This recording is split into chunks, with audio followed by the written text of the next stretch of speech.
Salut à tous et bienvenue sur votre nouvel épisode de The Trick Play. Et aujourd'hui, on se retrouve pour la review des matchs du week-end. On démarre tout de suite avec les petites brèves. Et bien, comme d'habitude, des matchs annulés en raison du Covid.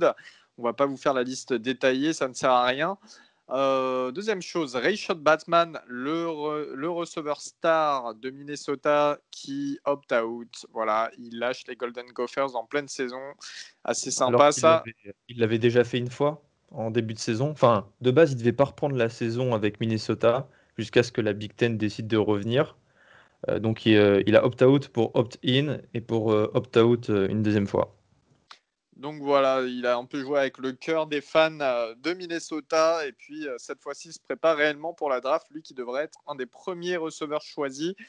Et dernière brève, Sarah Fuller, là, qui a été désignée, donc c'est une femme, qui a été désignée kicker pour l'équipe de Vanderbilt cette semaine, car il y avait des cas de Covid au niveau de la room des kickers du côté des Commodores.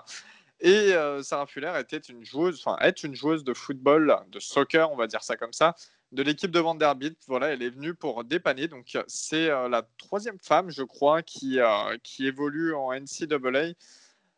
Les gars, d'ailleurs, comment ça s'est passé? Il y a eu, ça a un peu parlé d'ailleurs à propos de Fuller, mais c'est une belle avancée, c'est un beau progrès tout ce qui s'est passé et c'est grave cool pour elle en tout cas. Alors, c'est la première femme, c'est pas la troisième, enfin, ça doit être, c'est certainement la troisième dans toutes Mais les. c'est la première du Dans Power 5. Ouais, alors du coup, elle a tapé un squib, donc c'est un ballon qui est frappé à ras de terre, à peu près, on va dire, avant la end zone, généralement. Donc là, elle a tapé, je crois, sur les 30 yards adverses. Donc ça a été récupéré par un joueur adverse. Et l'intérêt en faisant un squib, c'est que ça soit récupéré rapidement, que son équipe puisse rapidement arriver sur le gars et éviter qu'elle se prenne une boîte par un mec de 110 kilos. Donc il y a certaines personnes qui ne comprenaient pas ça sur Twitter. Donc quand ton équipe elle perd 21-0, le but c'est pas de blesser la fille qui vient dépanner l'équipe. Surtout qu'après derrière ils se prennent 41-0. Donc enfin voilà, c'est très bien pour elle, c'est très bien pour les jeunes femmes montrer qu'elles peuvent peut-être accéder à certains postes au football américain ou développer le football américain universitaire féminin. Mais Qui n'existe l'intérêt, pas d'ailleurs. ouais, déjà, c'est ça. Et l'intérêt était juste pas qu'elle se fasse déboîter. Donc certains disent, ouais, mais quand tu es sur le terrain, tu dois être capable de prendre le gars en face, sinon tu n'as pas rentré sur le terrain. C'est une chose compréhensible. Mais bon, là, il y a 21-0, c'est Vanderbilt. Elle a tapé un kick-off dans le match. C'est pas la peine de la faire fracasser et qu'elle finisse sur une civière. Il n'y a aucun intérêt là-dedans. Et aussi, on Donc, fera remarquer que Vanderbilt a été tellement nul qu'ils n'ont pas réussi à la mettre dans une situation de field goal de tout le match. Voilà, du Vanderbilt tout craché. Tout de suite, on passe au match de la semaine. En tout cas, félicitations à ça, hein. C'est une belle chose pour toutes les femmes qui ont un rêve avec le football américain. C'est vrai qu'on en parle, hein. Il y a des femmes qui sont coach assistantes, mais aussi sur le terrain. C'est pas mal de voir ça. Et C'est pas c'est mal. ça, et puis même, comme Valentin disait, pour toutes les jeunes filles, d'avoir un peu cette perspective, en fait, et ça permet de donner un nouvel attrait au foot américain, parce qu'on voyait plein de tweets de gens qui disaient il y a des filles qui étaient descendues et qui avaient demandé à leur père ou à leur mère, etc., de mettre le match de Vanderbilt, alors que généralement, c'est pas des trucs qu'on fait. Que ce soit fille ou garçon, enfin personne ne demande de regarder Vanderbilt. Et là, je pense que ça donnait déjà un regard d'attrait pour Vanderbilt, mais aussi pour le college football en général. D'avoir des filles qui s'intéressent à ça, c'est beaucoup mieux. Enfin, c'est comment dire, c'est hyper cool, je pense. Donc voilà. Exactement. Et bien tout de suite, le match de la semaine que nous vous avons sélectionné, c'était, alors oui, un peu surprenant, vous allez me dire, mais c'était Kent State qui se déplaçait du côté de Buffalo. Alors Kent State, pour vous remettre dans le contexte, c'est la fac d'un certain Julian Edelman qui était quarterback là-bas. Voilà. Et Buffalo, on a notre Français Jordan Avicet qui évolue du coup en défense. Les amis, que s'est-il passé lors de ce match? Quel a été le score notamment et pourquoi nous avons sélectionné un match qui, a priori, comme ça, peut paraître un petit peu insignifiant, sans vouloir être péjoratif? Alors, le score, c'est 70. Attends, faut que je retrouve ça. C'est 70-41 le score. Ça fait pour Buffalo. Mais pourquoi c'est le match de la semaine? Parce que on a le running back Jared Patterson, que certains connaissent pour son profil à la draft, qui s'est rapproché de tous les records en fait en NCAA. Il fait 36 portées pour, attention, préparez-vous, 409 yards et 8 touchdowns. 8 touchdowns, c'est un record NCAA. Et 409 yards, c'est 18 yards moins, enfin 18 yards en moins que le record NCAA all-time à la course. Et voilà pourquoi on a choisi ce match Buffalo-Kent State, parce qu'il y a eu 8 TD de la part de Jared Patterson, qui a couru pour plus de 400 yards, et qu'au final, c'était un match serré jusque dans le troisième quart-temps. Mais franchement, c'était un match de fou. Et j'ai regardé au départ, je comptais pas du tout regarder ça, et c'est sur Twitter, c'est Clem Senem, d'ailleurs, petite dédicace à toi, qui a fait, qui en a parlé, qui a dit ça allait être un match intéressant à regarder. Et comme j'avais qu'un seul match à 18h, j'avais que Indiana-Maryland, je me suis dit j'allais regarder en double écran. Au final, j'ai fini par totalement délaisser Maryland au profit de Buffalo. C'était un match de fou, et pouvoir voir des records en vrai. Et ce mec-là, il a couru, mais il a couru comme jamais. Donc voilà pourquoi c'est un super match. Déjà parce que c'était quand même assez serré. Il y a 70-41 à la fin, mais c'est parce qu'il y a un 21-10 dans le quatrième quart-temps. Sinon, globalement, c'était un match assez serré jusqu'au troisième, jusqu'à la fin du troisième. Et on l'a choisi tout bonnement pour le match pour le record, pour le record l'égalisation du record du nombre de TD à la course, et presque le nombre de yards à la course. Petit coup de gueule, vraiment, je suis hyper pas content contre le coach, parce qu'il reste 20 yards à faire. Il reste 1 minute de jeu, un truc comme ça. Et là, le coach sort Jared Patterson, alors que Jared Patterson peut obtenir le record du nombre de yards à la course et de TD. Le jeu d'après, du coup, c'est son backup qui rentre. Et le backup marque 20 yards et un TD. Si on récapitule, la course, elle était pour Jared Patterson. Ça fait qu'il avait le record à la course de nombre de yards all-time. Et il n'avait pas à partager le record. Il avait 9 TD. Historique. Et le coach, il sort à 1 minute de la fin. Encore, on peut dire, OK, je l'ai sorti dans le troisième quart-temps pour éviter des blessures, etc. Mais là, c'est 1 minute restante. Donne-lui son record. Enfin, le mec, il a l'occasion d'être dans le Hall of Fame du college football. Ça peut être une légende. Certainement plus personne ne fera une performance aussi forte que la sienne dans les 10-15 prochaines années. Et il ne fait pas jouer. Enfin, c'est un scandale. Moi je l'ai dit sur Twitter, mais je suis Jared Patterson. J'opt out. Je le prends hyper mal. À quel moment il peut penser ça? Enfin bref, je sais pas si vous avez d'autres choses à dire, les gars, pour le match de la semaine. Globalement d'accord. Hein. Ouais, et Après, pour parler un peu de Kent State rapidement, le Chrome, le QB de Kent State, a été vraiment pas mal, je trouve. Il y a un bon petit bras, et donc c'était la première fois que je regardais Kent State depuis bien 2 ans, un truc comme ça, et ça fait hyper plaisir à voir. alors, c'est juste si je peux rajouter quelque chose sur Cron. C'est un quarterback qui possède donc un gros bras, mais qui est très en vue pour la prochaine draft. Donc beaucoup de gens aiment. Et alors moi je l'aime bien et tout. Hein. Il a une mécanique de lancer assez particulière, mais bon, j'ai envie de vous dire, quand il y a Rivers en NFL, le but, hein, c'est juste que le ballon arrive dans les mains de ses receveurs. Et pour vraiment Paco l'avoir va suivi- pas être content. Ouais, ça va.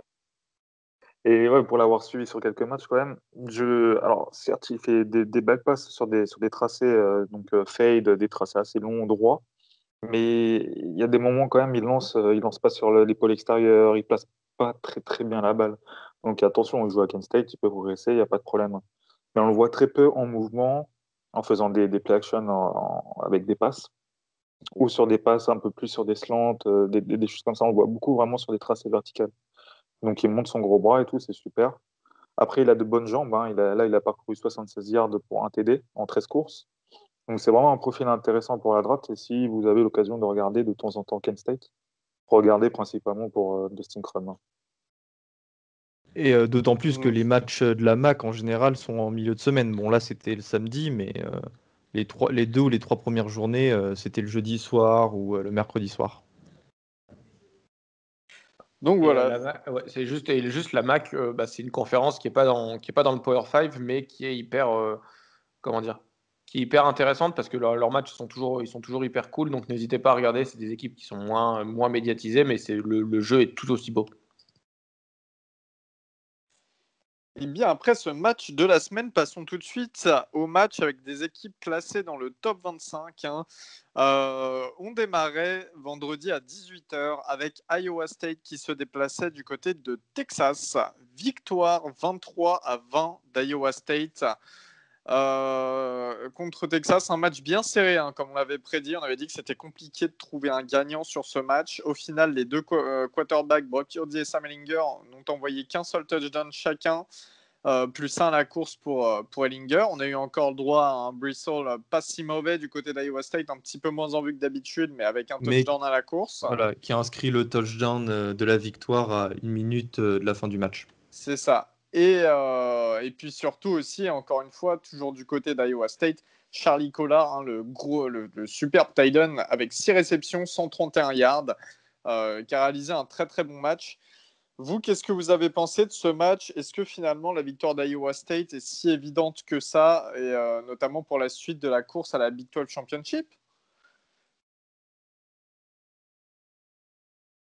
Alors, moi, personnellement, elle me surprend pas cette victoire parce que le problème, en fait, avec Texas, le problème, je me dis bien entre guillemets, c'est Sam Ehlinger.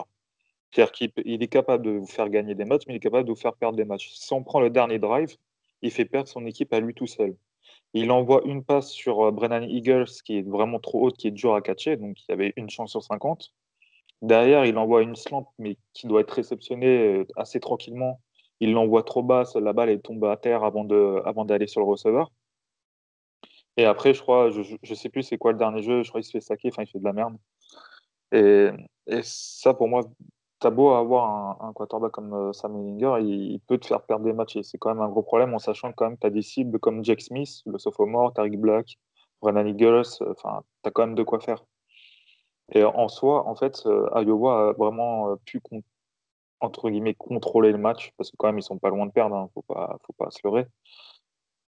Mais il donne le choix à Sam Ehlinger de gagner ou de perdre. Et franchement, moi, ça m'étonne vraiment pas que Sam Ehlinger se soit foiré sur ce coup-là.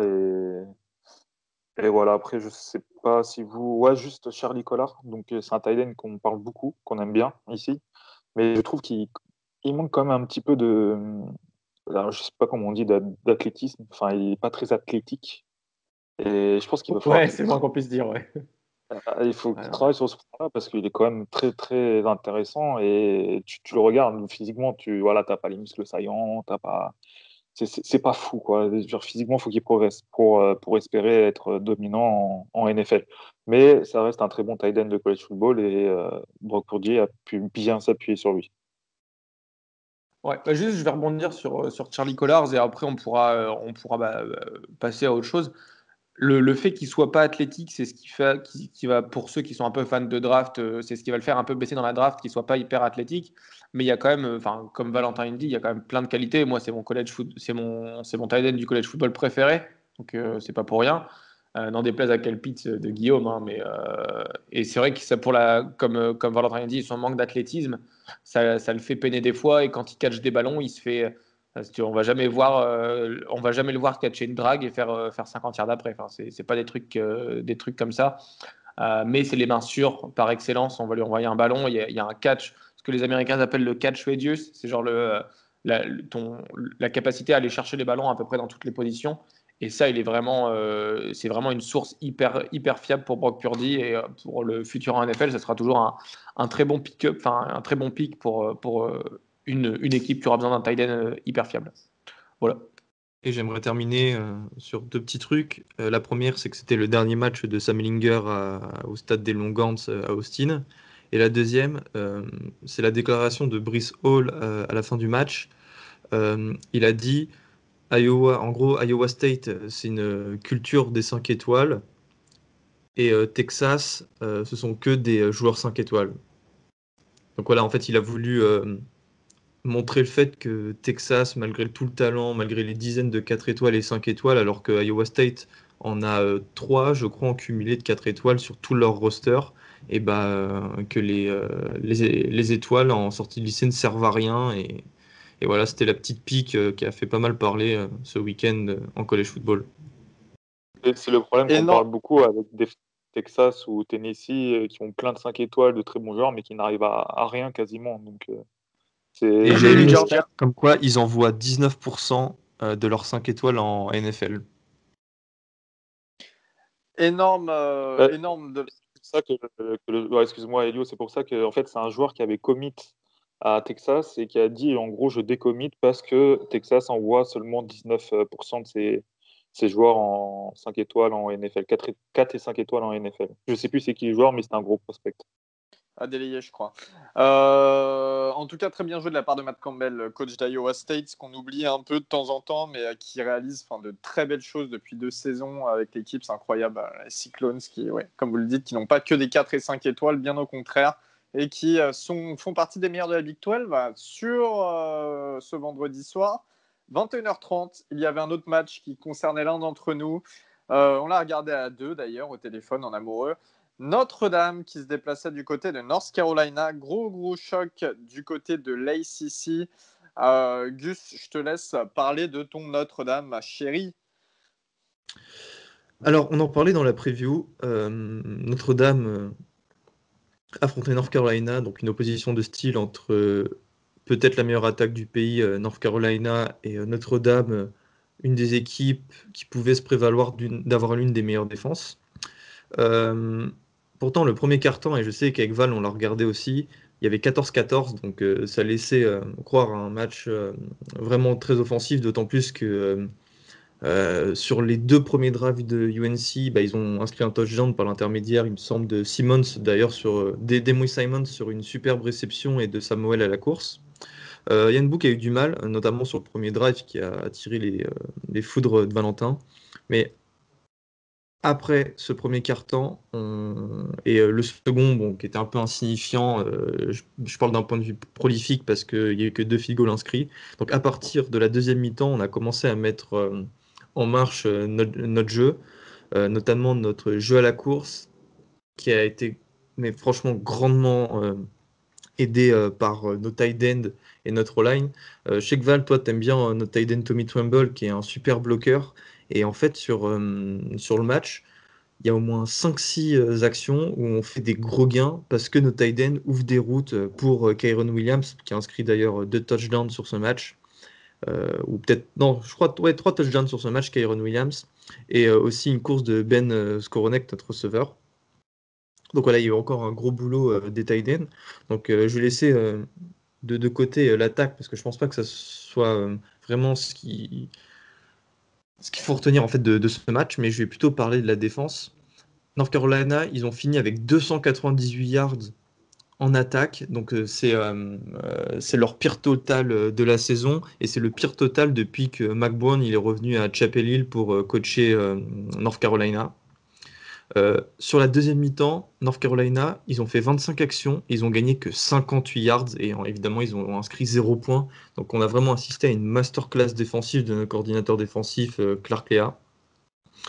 Et si je parle de cette défense, c'est parce que là où parfois on pouvait contester le fait que Notre-Dame était dans ce top 4 d'un point de vue quality loss, enfin quality win, tout ce que vous voulez, on mérite d'être dans ce top 4, mais on a souvent reproché à Notre-Dame euh, d'être moins bon que les équipes qui n'étaient pas classées. Je parle des années précédentes, avec notamment en 2012 la finale face à l'Alabama ou en 2017 quand on arrive en demi-finale face à Clemson. On reprochait souvent notre véritable niveau et je pense que ce match, il est venu faire de nous des contenders légitimes pour le titre. Et là, avec ce match, plus personne pourra nous contester en fait cette position parce qu'on a sorti une masterclass défensive et je considère que quand tu es capable de maîtriser autant un match, de museler une attaque aussi prolifique qu'est celle des Tar Heels, et tu es une équipe qui peut prétendre à beaucoup plus qu'à être contestée comme tous les ans avec Notre-Dame. Et donc voilà, pour moi, c'est la victoire, c'est la cerise sur le gâteau après Clemson Notre-Dame, et elle vient vraiment, je dirais pas renforcer, enfin si, elle vient renforcer mes espoirs, parce qu'évidemment, en tant que fan, j'ai des espoirs de victoire, et peut-être des espoirs de victoire pour aller atteindre la finale du championnat. Donc voilà, je pense que c'est une victoire qui fera date pour Notre-Dame, parce que elle est venue concrétiser en fait tout le travail qui a été fait par notre défense. Et je terminerai avec un petit mot sur Ian Book. Donc Ian Book, c'est que 279 yards et un touchdown, mais c'est des plays de magicien. Je parle notamment de la passe qu'il arrive à faire pour Michael Mayer. J'ai mis la vidéo sur Twitter, qui est une passe terriblement dangereuse, mais qui nous permet d'avoir le first down et de ne pas perdre le ballon dans notre camp, alors qu'il n'y avait que 24-17. Sur le seul touchdown qu'il a envoyé pour Kyron Williams, il reçoit un mauvais ballon. Il reçoit un mauvais ballon, donc là tu le vois courir, il perd 20 mètres, mais il arrive tout de même à échapper à Miles Murphy, le defensive end de North Carolina, pour après aller lancer le ballon à Kyron Williams. Donc ça fait pas de stats, mais Ian Book, il te fait gagner des matchs, et c'est un playmaker, voilà. Playmakers make plays, comme on dit. J'attends une réponse de Valentin, très rapidement.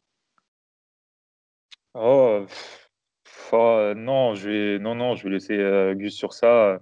Quand on fera quand on verra pour les quarterbacks, les étudier, etc. Là, j'en dirai un peu plus, mais je vais laisser cette belle victoire à Gus et Ouais, rester mais sur là, ça. toi, enfin, c'est pour dire, on regarde pas le quarterback en tant que prospect ou sur ses qualités intrinsèques, mais sur sa capacité à te faire gagner un match. Et là, Ian Book, il a fait gagner le match avec cette défense. Je pense notamment Bon, à, d'accord.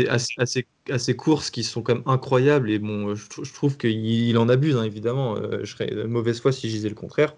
Il y a notamment une course où il traverse la D-line de North Carolina, mais un fou furieux. Et après, il met un stiff arm sur. Non, pas Trevon Grimes, qui est le receveur de, de Cornerback. Florida, mais Tony Grimes. Tony Grimes. Tony Grimes, voilà, il lui met un stiff arm, enfin, un truc incroyable, quoi. Et ça, c'est ce que je veux voir d'un quarterback. Bon, juste, Elio, bah, du coup, vu qu'il m'a chauffé un petit peu, du coup, je vais répondre. Alors, Ouais, voilà. Au début, on a senti que tu as voulu pas trop rentrer dans le vif, mais bon. non, alors, moi, je dirais que Yann Book ne fait pas gagner des matchs à Notre-Dame. Il les fait pas perdre. Quand tu vois que 80% des plays, ses receveurs ont un mètre d'avance et qu'ils lancent pas parce qu'il se chie dessus de lancer, je sais pas, il n'arrive pas à lire les défenses, il voit pas les faiblesses des défenses. Pour moi, il y a un gros problème avec ce quarterback. Alors, je dis pas que c'est un mauvais quarterback, hein. Loin de là, ce sera un bon quarterback de college football, il y a pas de problème. Mais je trouve que Gus le voit un peu trop haut. C'est-à-dire que Yann Book, je crois qu'il a lancé une passe dans le match qui m'a fait merde, putain, vas-y, lance, fais-en plus, quoi. Fais-en plus. Tu es capable de le faire de temps en temps, fais-le. Et tu le vois, il est comme un gogol, il prend le snap, il regarde à gauche, à droite, on dirait une souris perdue. Il sait pas quoi faire. Il voit rien, il voit pas que c'est. Il regarde Michael Mayer et son running back. Et c'est pour ça il a un très faible taux de pourcentage d'interception, c'est parce qu'il prend aucun risque. Donc c'est pour ça que je dis qu'il ne fait pas perdre Notre-Dame. Et c'est pour ça que la défense et la O-line de Notre-Dame font gagner les matchs. Le jour où Notre-Dame il joue une D-line, je dirais, je sais pas, j'espère qu'ils vont jouer à Alabama. Bon, ça va pas être la même chose à mon avis, hein. La O-line contre la D-line d'Alabama, ça va pas être pareil. Là, la D-line de North Carolina, c'est pas fou, hein, non plus. Donc, on verra peut-être à ces moments-là s'ils arrivent à aller en playoff, ce que je pense qu'ils vont faire, si Yann Book a la capacité à faire gagner son équipe. Pour moi, pour l'instant, il l'a pas. Sur cette saison, il l'a pas. Clemson. Mais bon, c'est un débat qu'on avait déjà eu lors d'un Et précédent voilà, épisode. on peut l'avoir tous les week-ends, ce débat. Mais moi, j'attends les playoffs et on verra. Et là, si j'ai tort, je te dirai, j'ai tort. Et ça, il peut faire gagner son équipe. Pour l'instant, je le pense pas. Les paris sont lancés.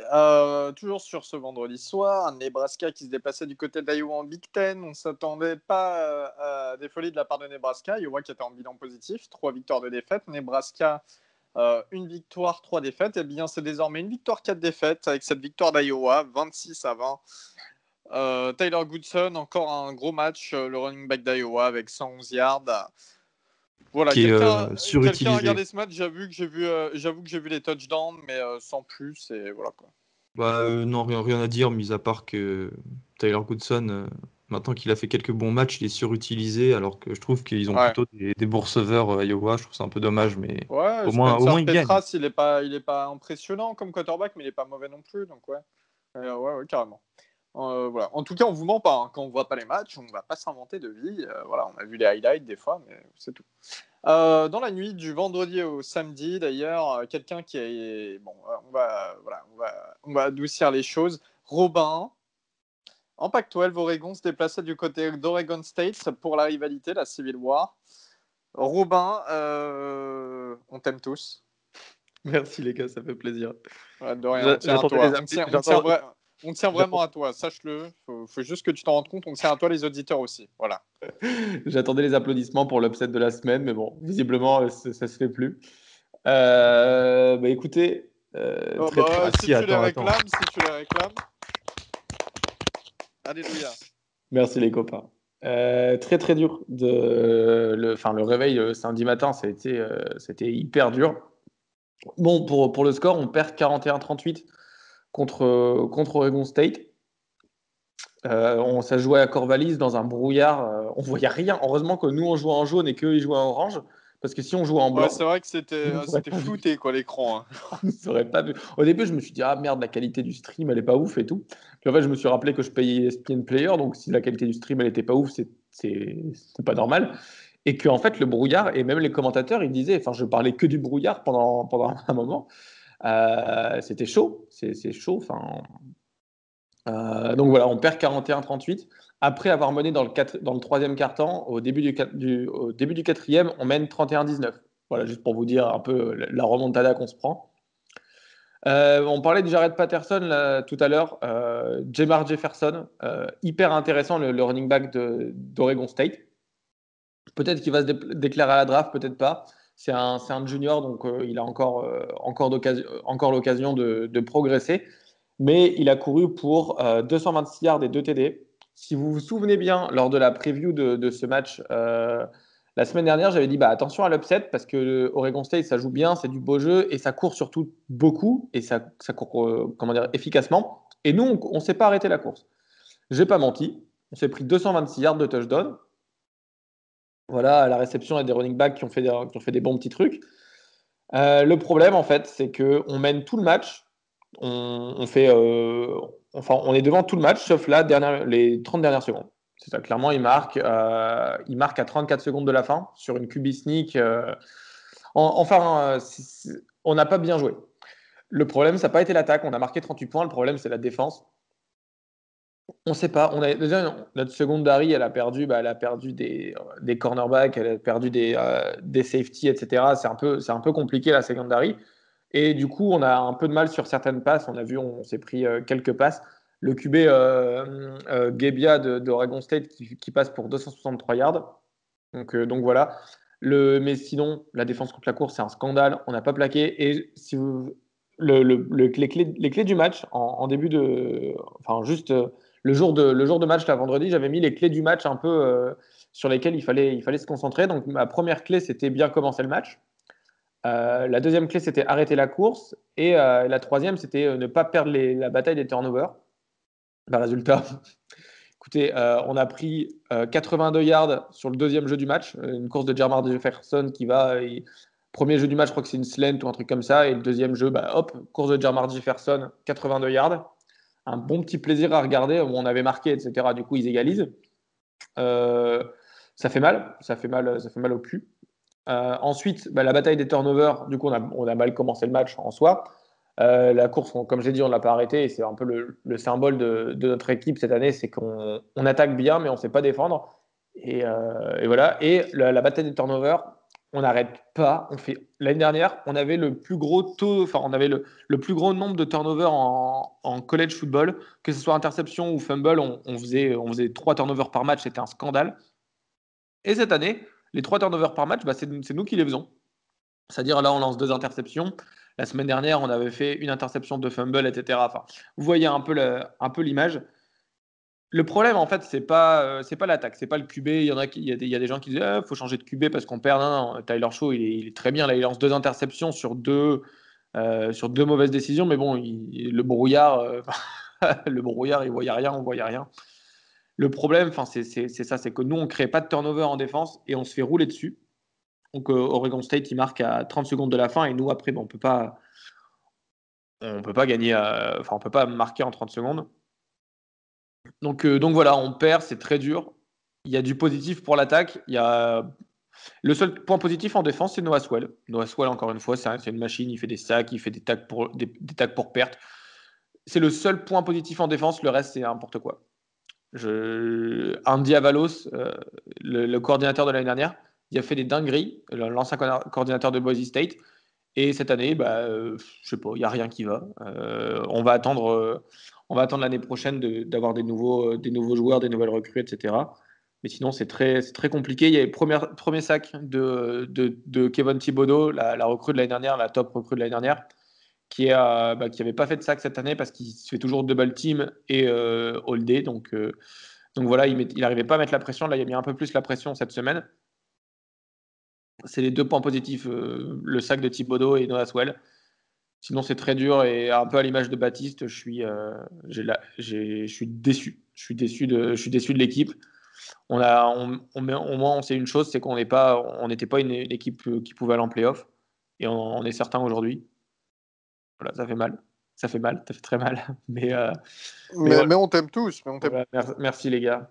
On va passer à autre chose. J'ai plus envie d'en parler. Si vous voulez dire quelque chose, faites-le. Mais moi, j'ai plus rien à dire. Je suis dépité. Bah, ça fait chier, Il me surtout semble. que. Vas-y, Val, vas-y. Vas-y.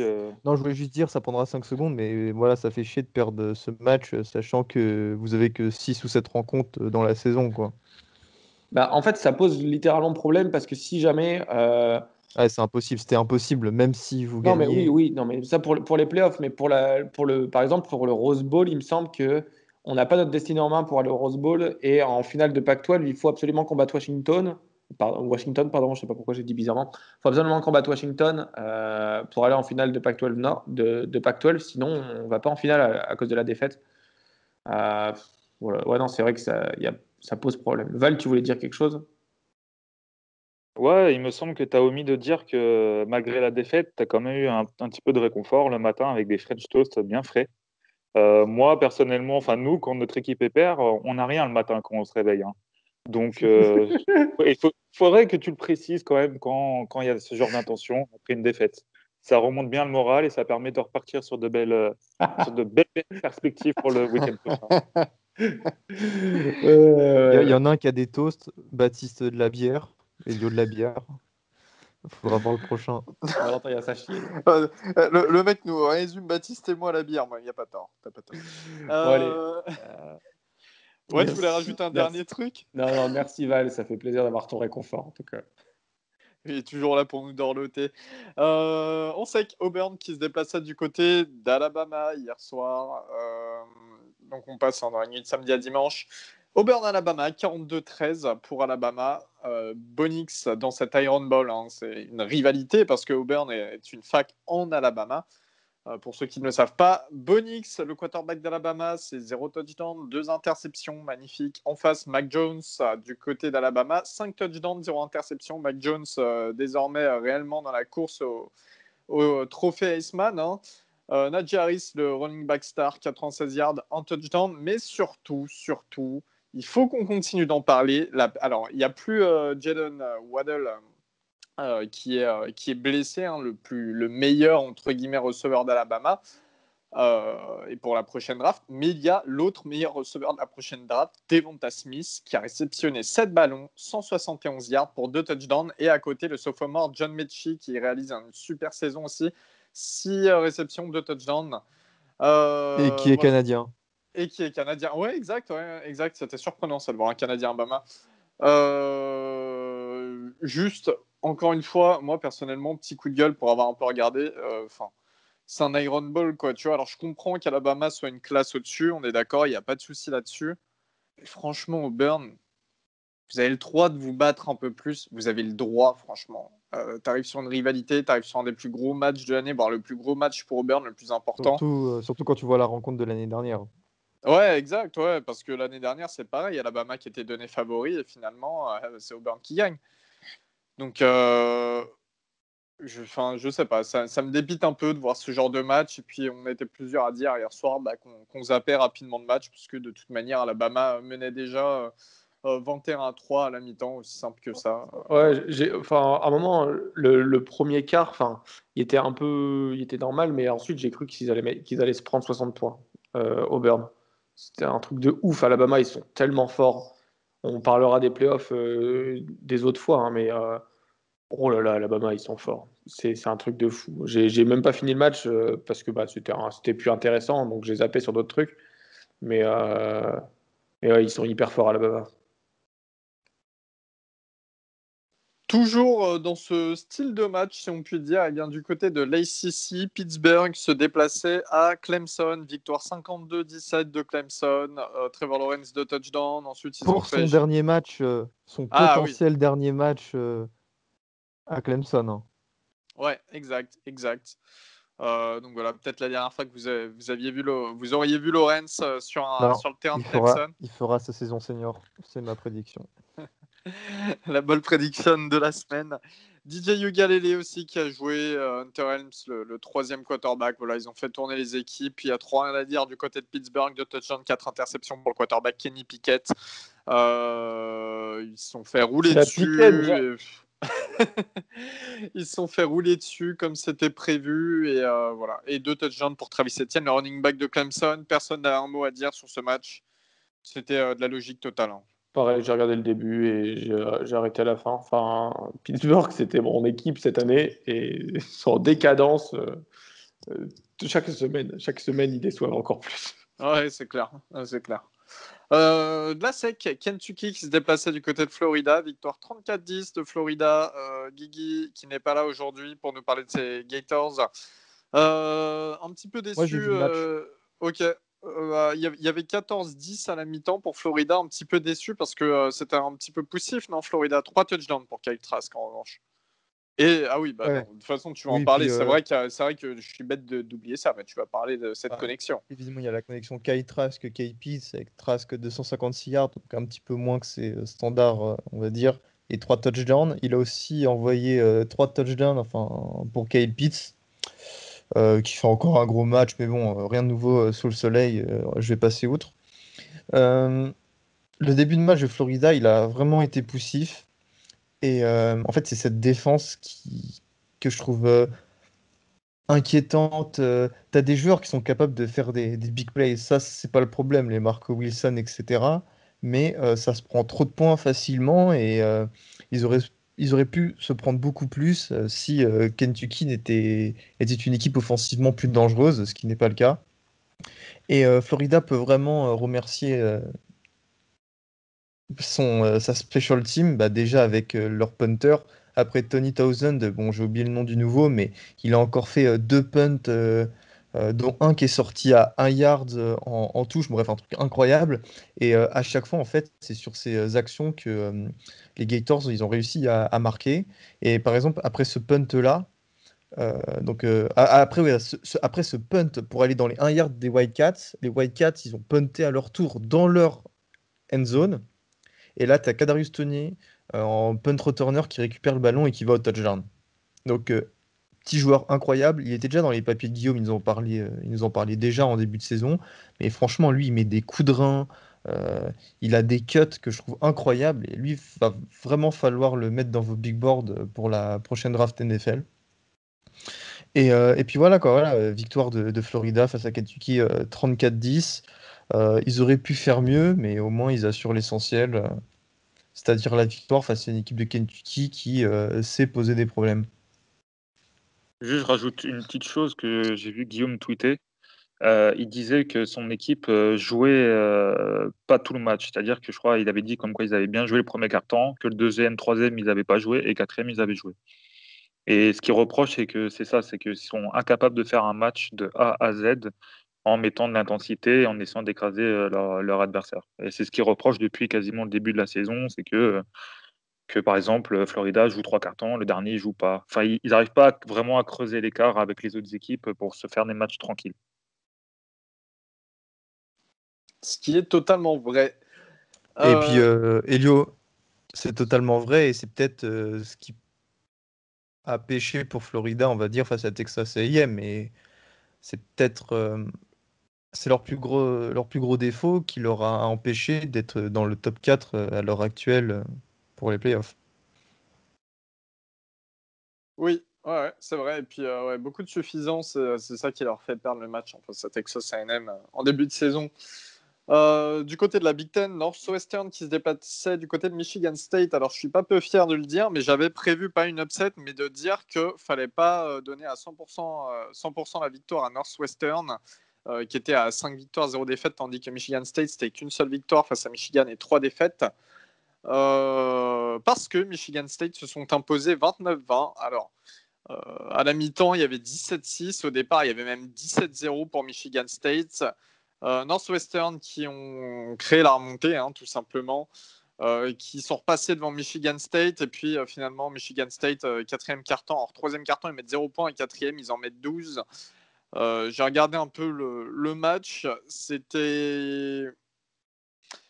Mais en fait, Michigan State, comme je l'ai dit en preview, ils n'ont rien à perdre, tandis que Northwestern ont beaucoup à perdre. Et c'est exactement ce qui s'est produit. Peyton Ramsey, le quarterback de Northwestern, se mange 2 interceptions. En face, Rocky Lombardi, bon, c'est pas un match extraordinaire, hein, 2 touchdowns, une interception, mais c'est voilà, ils ont joué leur jeu. Michigan State, ils savaient que Northwestern était en pleine confiance et qu'ils allaient un peu les prendre de haut. C'est exactement ce qui s'est passé en première période. On a eu la remontée de Northwestern, mais ils n'ont pas flanché les Spartans. Et ça, c'était sympa à voir. Paddy Fisher du côté de Northwestern, on en parle souvent de ce linebacker. C'est quand même 12 tacles et une interception. Il fait un très très gros match. Mais voilà, il n'y a pas grand-chose à côté. Comme l'avait déjà dit Baptiste, la défense de Northwestern est facilement franchissable dans certaines situations. Michigan State qui en ont profité. Voilà, première défaite pour Northwestern, qui était inattendue, mais bon. On savait qu'il y a un moment où ça flancherait, on ne savait pas face à qui, on ne savait pas quand, et c'est Ouais, mais arrivé ce week-end. pas face à Michigan Mais State. ouais, mais justement, et toi tu l'avais bien dit, ils vont se concentrer, Northwestern vont se concentrer pour le match face à Minnesota la semaine prochaine. Et moi je t'ai dit, ils devraient peut-être y aller étape par étape. Enfin, voilà. Après le dernier carton, il est complètement raté, hein, de la part de Et puis, Northwestern. il y a Une fois qu'ils il y a sont une passés grosse devant, ils ont blessure aussi. pensé que... Ouais, ouais. Une fois qu'ils sont repassés devant, ils pensaient que tout Que ça était allait se faire. plié, Ouais. quoi. Ouais, et Et puis je pense que finalement... Peyton Ramsey, il a galéré. Il a senti un petit peu la pression et il a balancé une grosse passe qui a été interceptée. Je sais pas si elle a été interceptée par Shakur Brown ou un autre joueur. Bref, c'est pas très important. Ouais. Bah ok, c'était Shakur Brown. Ok, bah, et voilà, c'est comme ça, c'est en allant trop vite sur le dernier drive qu'il a offert la victoire à Michigan State qui, dans la foulée, a inscrit un touchdown. Et oui, il y a cette grosse blessure de Berkeley Holman, hein, le receveur de Northwestern, qui, donc pareil, les deux équipes qui se réunissent autour de lui, et il est embarqué sur la voiturette d'urgence. Il n'arrivait pas à bouger, il fait quand même le pouce levé pour dire que ça va, mais voilà, on ne sait pas si c'est plus de peur que de mal ou pas. On en saura un petit peu plus dans les prochains jours. Et Berkeley Holman, pour la petite anecdote, quand il était jeune, il était acteur. Il a joué dans Copain pour toujours d'Adam Sandler. Je pense qu'on est pas mal à l'avoir vu ce film, donc voilà. Toujours en Big Ten, eh bien ça y est, on s'attaque à Maryland qui se déplaçait du côté d'Indiana. Alors tout de suite, hein, spoiler, victoire 27-11 d'Indiana dans ce match. C'était un samedi après-midi plutôt tranquille. En fait, j'ai fait Thanksgiving en retard. J'avais le ventre rempli de chez rempli. Je me suis dit, bon petit match de Maryland, mais en même temps, j'avoue que face à Indiana, qui était à 4 victoires, une défaite, la seule défaite face à Ohio State la semaine dernière d'un touchdown, J'espérais pas beaucoup. Nous, on n'avait pas joué pendant plus de 2 semaines à cause du Covid. Donc voilà, on était complètement en manque de forme. On ne s'était pas entraîné, c'est ce qu'il faut savoir aussi. On ne s'était pas entraîné, quasiment pas. On avait 23 joueurs qui étaient absents en raison du Covid, donc quasiment toute l'attaque, c'est-à-dire 2 titulaires sur la O-line, dont le meilleur O-line, Jordan. Nos 2 meilleurs receveurs, Jason Jones et Rakim Jarrett, qui étaient absents. Et notre running back numéro 1 aussi, qui fait des étincelles depuis le début de saison, Jake Funk, qui n'était pas là. Voilà, il y a pas mal de. Enfin, on a été décimé par le Covid, c'est simple que ça. Donc, on est allé sur le terrain d'Indiana. On s'est embêté tout le match. Il y avait 7-3 à la mi-temps pour Indiana. Franchement, que des punts ou des turnovers. Tolia Tagovailoa qui a lancé un touchdown et 3 interceptions. Pour la faire courte sur Tago, c'est début de match, premier drive, ça se passe super, vraiment très très bien. Et puis ensuite, il flanche. En fait, il y a beaucoup de manque de coordination avec ses receveurs qui ne sont pas forcément habitués à être titulaires et à jouer avec lui. Il y a énormément de manque de communication et de cordeau. Il y a aussi quelques passes mal ajustées qui sont beaucoup trop hautes. Assez étonnamment, alors qu'il n'est pas forcément sous pression, Tolia. Je pense qu'il avait un peu les chocottes sur ce match parce que voilà, il savait qu'il ne jouait pas avec son équipe habituelle. Et ça se voyait qu'il était mal à l'aise. Puis il y a d'autres séquences où il est très très bon. Donc c'est assez étonnant. Et à chaque fois aussi, on s'est pris pas mal de flags, que ce soit en attaque ou en défense, qui ont donné qui ont offert pour notre défense des first down à Indiana, et puis pour notre attaque, qui nous ont fait reculer complètement. Donc il y a des flags qui étaient quand même très très stupides pour la plupart. En face, Indiana, Michael Penix qui s'en sortait pas. 6 passes complétées sur 19 tentatives. Il s'est blessé, Michael Penix. Il a été remplacé par Jake Tuttle qui n'a mis aucun touchdown aussi. On a eu à la course 3 touchdowns de Stevie Scott, le running back titulaire d'Indiana, avec seulement 80 yards. C'était pas un beau match. De notre côté, on a quand même eu Dante Lemus, qui est le 3e receveur titulaire habituel, avec 114 yards, 6 réceptions et un touchdown. Ça, c'était cool. Et notre défense, je voulais surtout faire un shout-out à notre défense, qui a été très, très, très, très bonne, qui a beaucoup bloqué, qui a beaucoup mis Penix sous pression. C'est pas un hasard si Penix a raté autant de passes. Et puis, si Filior et Freifogel ont reçu aussi peu de passes. Vraiment très bon match défensif, mais après, encore une fois, forcément, tu te prends 27 points quand tu joues quasiment les 3 quarts du match, voire les 8 dixièmes du match, si vous voulez, en défense, quoi, à cause des turnovers. Donc, c'était assez compliqué. On s'attendait à ça, mais on avait aussi, comme je l'ai dit, pour notre défense, une équipe complètement décimée et on aurait pu faire mieux avec une équipe complète. Voilà, mais pas d'entraînement, pas de match pendant 2 semaines. On se retrouve face à une des équipes les plus en forme de la Big Ten. Voilà. Robin, tu voulais ajouter un mot sur ce match? Ouais, juste un tout petit mot sur, comment dire, sur Tago. C'est Valentin qui parlait tout à l'heure attends, c'est Yann Book, pardon. Il parlait de Yann Book tout à l'heure, où il disait que Yann Book c'était un QB qui était que sur sa première read et qu'ensuite c'était un peu la décadence. C'est un peu pareil pour Tolia Tagovailoa là. En fait, c'est un bon lanceur quand il est en rythme, mais quand il doit faire autre chose que sa première read, c'est beaucoup trop mauvais. Et toutes ces interceptions, ça vient de là. Il y a d'interceptions qu'il lance parce qu'il lance derrière, parce qu'il n'est pas en rythme et que c'est pas sa première cible. Voilà, moi je suis pas convaincu par Tolia. J'étais convaincu quand il joue contre des équipes plus faibles que Maryland, mais c'est ce que je disais sur Twitter en fait quand il joue Northwestern ou Indiana qui sont des équipes censées être plus fortes que eux, ça te choque. Donc, voilà. Ouais, encore une fois, Northwestern, c'était quand même son premier start en carrière à des équipes plus faibles. Si tu parles de Minnesota et de Penn State, frère, je suis désolé, mais je suis obligé de défendre Tolia quand même. Voilà, Indiana, on n'aurait jamais mis de pièce dessus en début de saison. Enfin bref, on le sait. Coastal Carolina qui se déplaçait du côté de Texas State en Sunbelt, victoire 49-14, tranquillement pour Coastal Carolina qui continue sa série d'invincibilité avec 9 victoires et 0 défaite. Texas State qui se déplaçait du côté d'Oklahoma State en Big 12, on n'a pas Baptiste aujourd'hui. Victoire sur le fil et sur un gros score d'Oklahoma State, des Cowboys, 50-44. Texas State qui étonnamment ont posé problème à, à l'équipe de Stillwater. Alan Bowman du côté de Texas Tech, c'est quand même 380 yards et 3 touchdowns. Tandis qu'en face, eh bien, Spencer Sanders, c'est toujours très très moyen ses performances. C'est un touchdown, une interception. On a quand même eu un très très bon rushing game un touchdown à la course aussi. Et on a quand même eu un très très bon rushing game d'Oklahoma State avec Desmond Jackson, 36 portées, 235 yards et 3 touchdowns. Et un très très gros Tylan Wallace qui risque d'être un des meilleurs receveurs de la prochaine draft, malgré qu'il ne sera pas appelé en première journée. Cette réception. Surtout de Desmond Jackson, gros. Genre, Ouais, là, ok, Tylan Wallace, il fait peut-être son meilleur match depuis le début de l'année, ça je suis d'accord. Mais là, si tu dois bien donner la victoire à un joueur d'Oklahoma State, c'est Desmond Jackson. non, mais oui, non, mais je dis pas l'inverse, je donnais juste les stats. Non, non, mais parce que.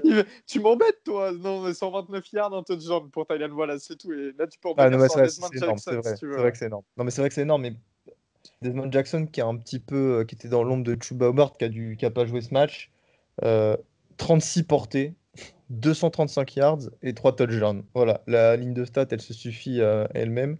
On rigolait un petit peu sur Twitter, mais il a permis à Baptiste de ne pas sombrer dans l'alcool. Voilà, ça aurait pu rapidement arriver, malheureusement. En match annulé, Ohio State, Illinois, Cincinnati, Temple, Minnesota, Wisconsin, Tulsa, Houston, pas mal d'équipes importantes, notamment sur ce top 25 qui ont donc et qui n'ont donc pas joué ce week-end en raison du Covid. Hier soir, enfin dans la nuit là, et ça a terminé très tard. Je me suis infligé ça. Augustin et Val, vous êtes infligé la première période. LSU qui se déplaçait du côté de Texas A&M. Victoire 20-7 de Texas A&M. Mais c'était au bout de la nuit, quoi. En fait, c'était tout simplement va dormir au bout de la nuit. Enfin, Bah, qu'est-ce qu'on peut dire mis à part que je suis un peu Bah, dégoûté que le receveur de LDLSU n'ait pas marqué un touchdown sur une réception magnifique, ça a été ouais. invalidé par les arbitres. J'ai pas trop bien compris justement. pourquoi. Et Ah, puis voilà, TJ Finlay, match dégueulasse, 2 interceptions. Enfin, c'est pas il lui se le fait futur bencher. d'LSU. Ouais. Il se fait LSU qui bencher. cherche son quarterback pour l'année prochaine, à mon avis, vu qu'ils ont fait jouer un peu Johnson. Donc, ouais, franchement, match nul. Regardez même pas les highlights. Ça sert à rien. Val, je crois que Kevin Bond, il a un sérieux problème quand tu le regardes, hein. Là, c'est 11 passes complétées pour 34 tentatives, 105 yards, 0 touchdown, 0 interception. À chaque fois que tu regardes ce type, j'ai l'impression que tu l'impressionnes un peu. Justement. Bah, je crois, hein, parce que j'avais très très peu regardé Texas A&M depuis le début de la saison et ils s'en sortaient plutôt bien. Et là, je me dis, bon, je vais regarder, match de merde. Donc, je dois être sa bête noire, je sais pas. Donc, je vais le regarder un peu plus souvent, vu que je l'aime pas des masses. Et Sympa, puis, ça. en avant le 7e tour de la draft 2021. Et puis Non, du mais coup, il s'est appuyé sur Isaiah Spiller, le running back, pour aller exact. gagner ce match qui est très bon, hein. Sans- 141 yards et un touchdown. C'est Alors, ça. Et de l'autre côté, côté LSU, Terrence Marshall, hein, le receveur star, 134 yards, un touchdown. Euh, et puis, euh, et puis, il y avait, en fait, enfin, le touchdown à la course d'Isaiah Spiller, enfin, l'autre touchdown que celui d'Isaiah Spiller pour Texas A&M, c'est un pick six, hein, tout simplement, réalisé par Buddy Johnson.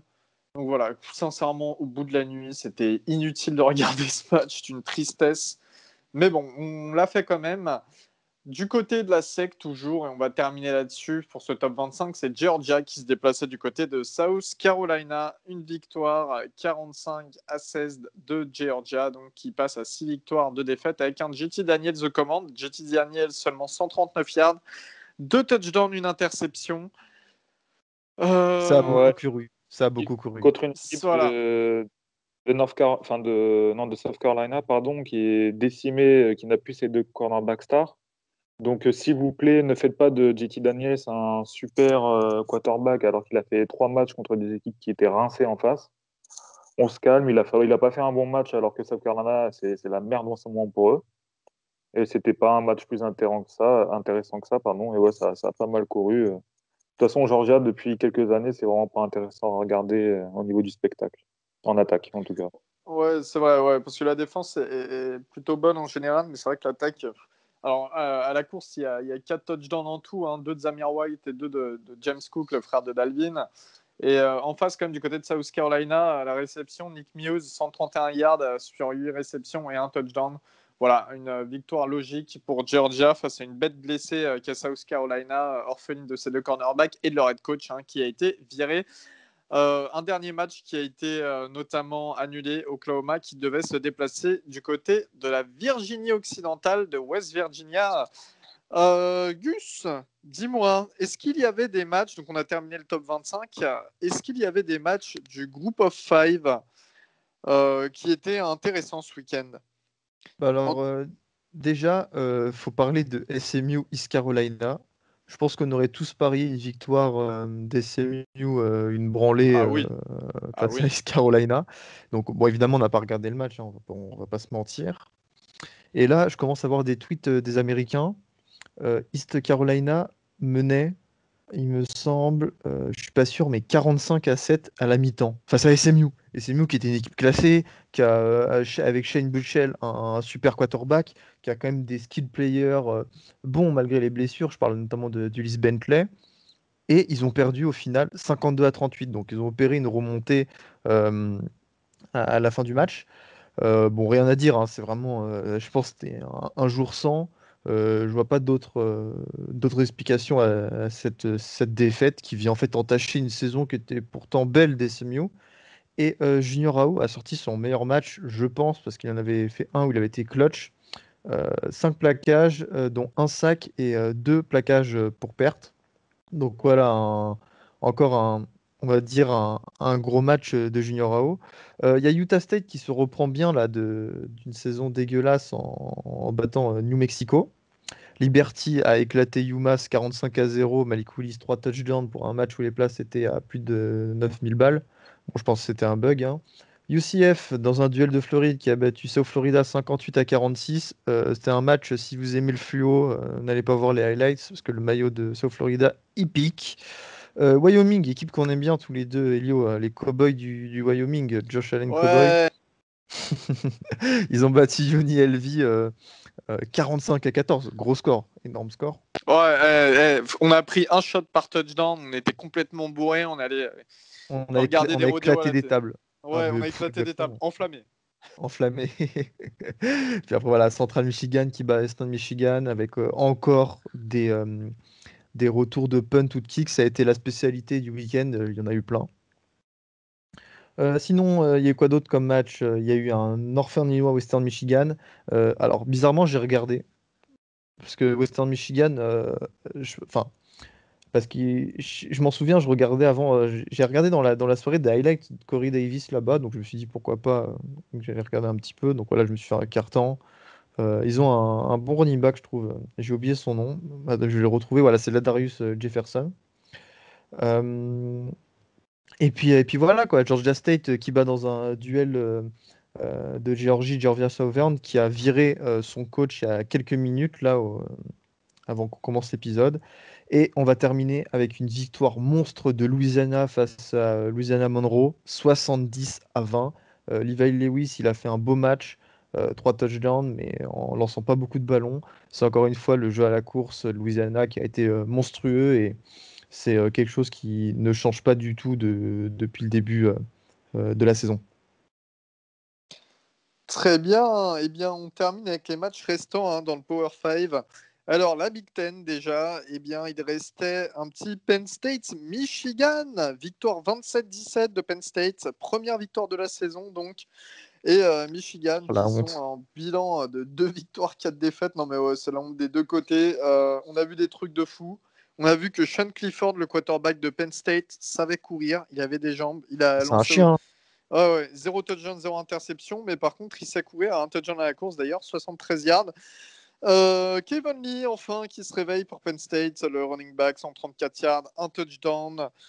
Et j'ai une petite Euh, stat sur Jim Harbaugh. Depuis qu'il arrive à Michigan en 2015 face à Iowa State, 0 victoire, 5 défaites. Michigan State, 3 victoires, 3 défaites.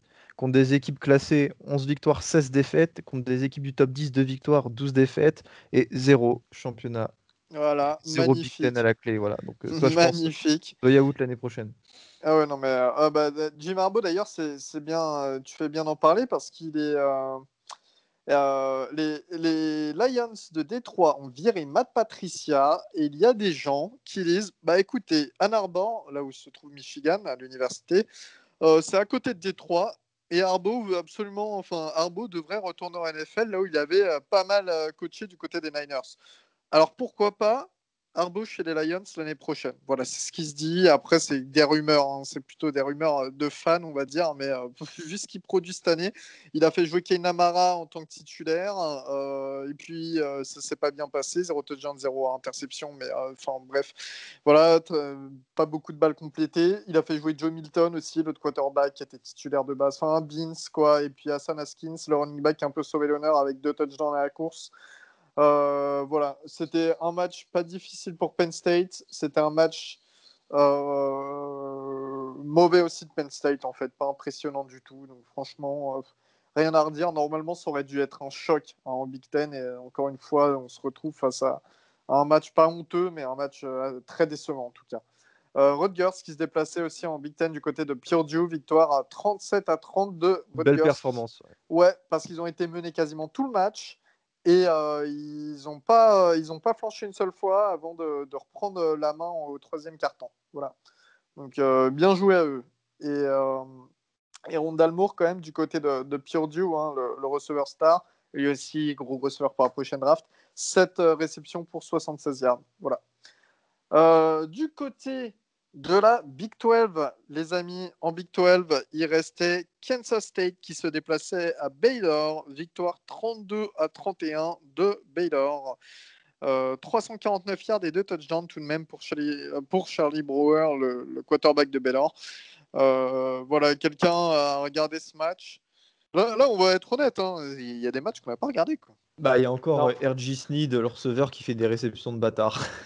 À tous les Ouais. matchs, il te sort un truc de ouf. À la Denzel Mims, comme l'an dernier. 86 yards, un touchdown. Du côté de la SEC, Vanderbilt qui se déplaçait à Missouri, donc victoire écrasante 41-0 de Missouri. Et on l'a dit, hein, Sarah Fuller qui n'a même pas pu mettre un field goal pour Vanderbilt.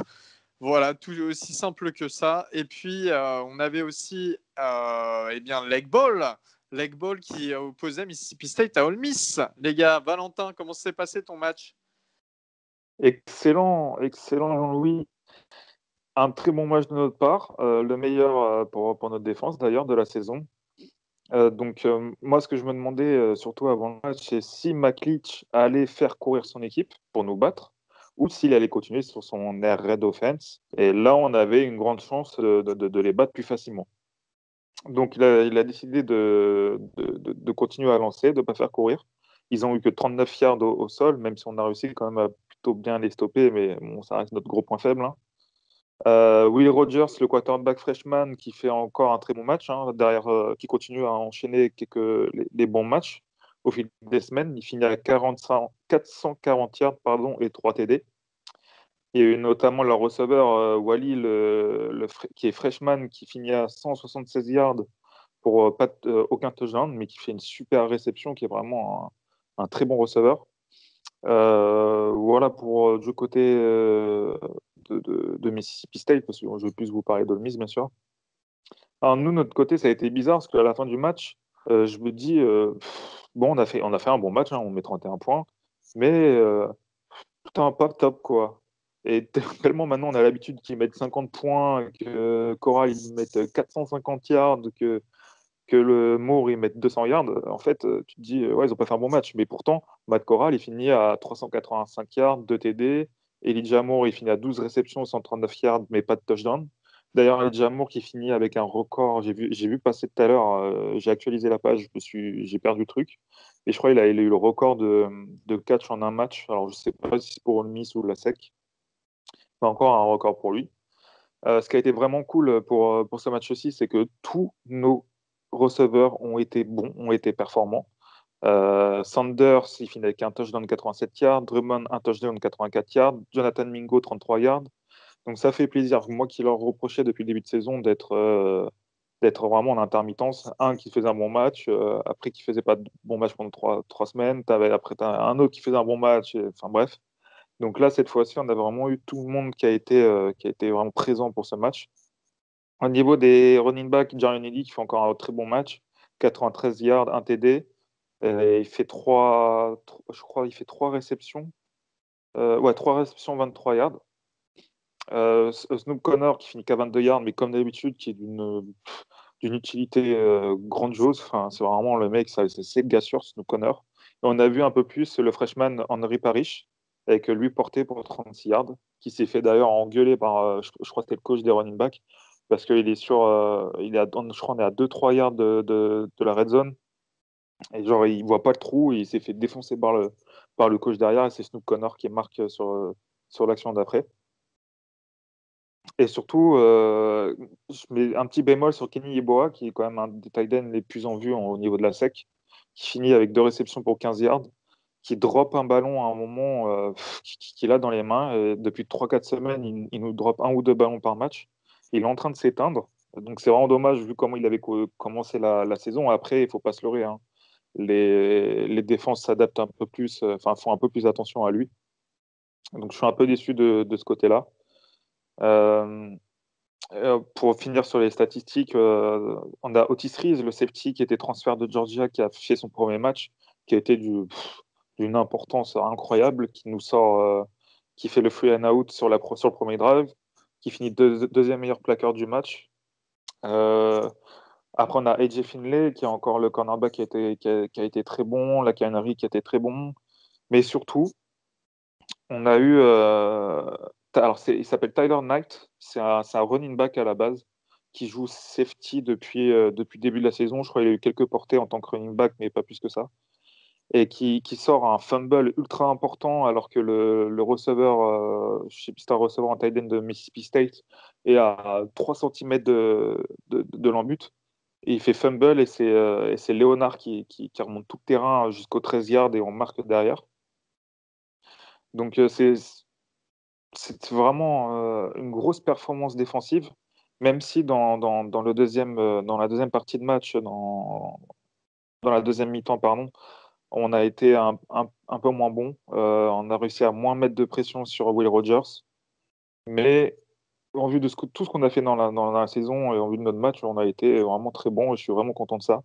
Et juste à noter, le premier plaquage de Damon Clowney, le frère de la star des Titans, Clowney. Je me rappelle plus de son prénom. Euh, qui a enregistré, Jadeveon. ouais, Jadavion, voilà. Donc, qui a enregistré son premier plaquage chez nous. Et après, sinon, si je parle un peu plus du match, de la physionomie du match, on a très très bien commencé avec Corral qui envoyait des grosses bombes qui ont encore été incroyables. De toute façon, ça, je vais pas me répéter, hein, parce que tous les week-ends, c'est la même chose. Donc, on finit le premier carton à 14-0, on éteint complètement Mississippi State. Et là, dans le deuxième carton, il y a, il y a Mike Leach qui commence à faire un peu plus confiance à Will Rogers et à le laisser envoyer des balles un peu plus longues que des balles à 5 yards sur des slants ou des screens, etc. Et là, ils ont commencé à nous faire un peu plus mal. Mais le problème, ça a été vraiment pour nous au troisième carton, on marque aucun point. On n'en prend pas, hein, mais on n'en marque aucun.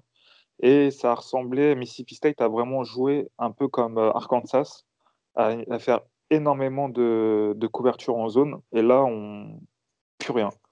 Leur defensive end ont réussi à mettre la pression sur Matt Corral, qui, qui avait quand même beaucoup de temps, hein. Encore un gros travail, j'en parle pas souvent, mais notre line a fait encore un gros travail, mais il avait au moins 3-4 secondes pour lancer. Et il trouvait personne, et dû à la couverture en zone. Donc ça, il faudrait que Lane Kiffin, c'est déjà la deuxième fois qu'il se fait avoir par des couvertures en zone, il faudrait qu'il puisse réagir quand même à ça assez rapidement, parce qu'on ne peut pas passer un carton sans marquer de points quand on a l'attaque d'Ole Miss. Et voilà. Qu'est-ce que je peux vous rajouter par rapport à ce match? Trop rien. On est à 4-4. On bat Mississippi State, on gagne Egg Bowl. C'est très bien, je suis très content.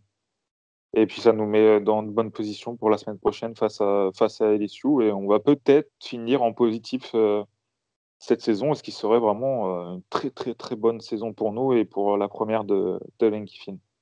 Je ne sais pas si vous avez des trucs à rajouter ou à demander sur ce match. Moi, j'ai beaucoup aimé Corral dans le sens où il a un sacré bras. Et franchement, c'est impressionnant à voir jouer. Et c'est. Cette année, je regarde beaucoup Ole Miss. Là, j'ai regardé un bout de match. Je crois que j'ai regardé le deuxième carton, un truc comme ça. Et franchement, il est impressionnant. Et ça fait plaisir pour vous d'avoir un QB qui performe de ouf avec un bon petit duo avec Moore. Moi, j'aime beaucoup. Bon, c'est pas une forcément une intervention comment dire, qui est utile, mais voilà, c'est juste pour dire que Oh, j'adore si, Matt si, t'as Corral. pu. J'adore Matt Corral et je préfère Matt Corral à Yann Book. Voilà, c'est dit. Et merci. Non, ouais, ça fait plaisir que vous gagniez ce match. En tout cas, c'était peut-être le plus important qui vous restait, on va dire, en termes de prestige. Et c'est cool pour vous, ça fait plaisir pour toi, Val. Félicitations en tout cas. Du côté de l'ACC, eh bien, il y avait aussi un North Carolina State qui se déplaçait du côté de Syracuse. Victoire 36-29 de North Carolina State. Syracuse, une victoire, 9 défaites cette saison. 4 touchdowns pour Bailey Hawkman, le quarterback d'NC State. Louisville qui se déplaçait du côté de Boston College. Victoire 34-27 de Boston College avec un match bien disputé. Hein. C'était quand même intéressant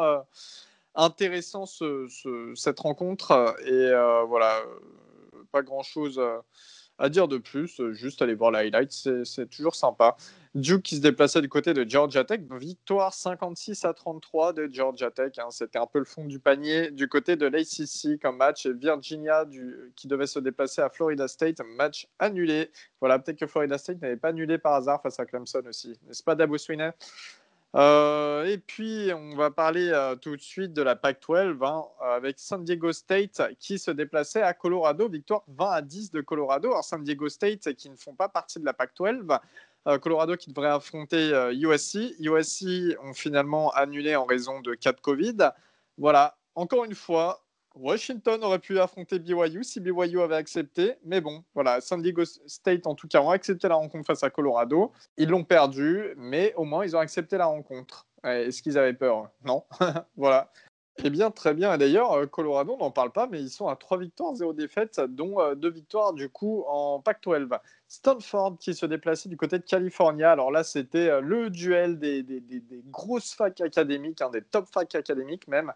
Victoire 24-23, donc sur le fil de Stanford. Voilà, j'avoue que je n'ai pas regardé le match, mais d'ailleurs, j'avais zappé qu'il y avait ce match. J'avais zappé et je vais sûrement regarder la highlight. Bon, Je n'ai pas regardé du tout.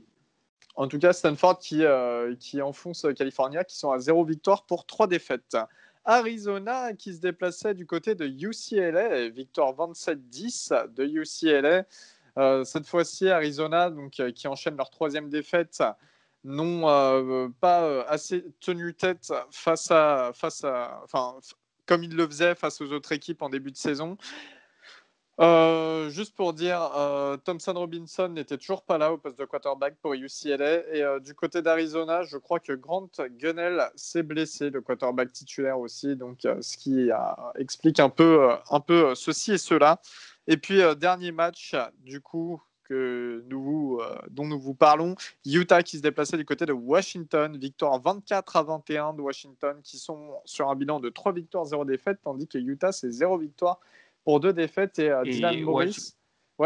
Washington était mené 21-0 dans le 4e quart-temps, il me semble, et qu'ils ont, ou à la mi-temps, et ils ont gagné 24-21 dans les dernières secondes. Donc voilà, Washington aurait pu perdre et la défaite d'Oregon aurait été un peu moins salée avec la défaite des Huskies, mais là, c'est beaucoup trop salé.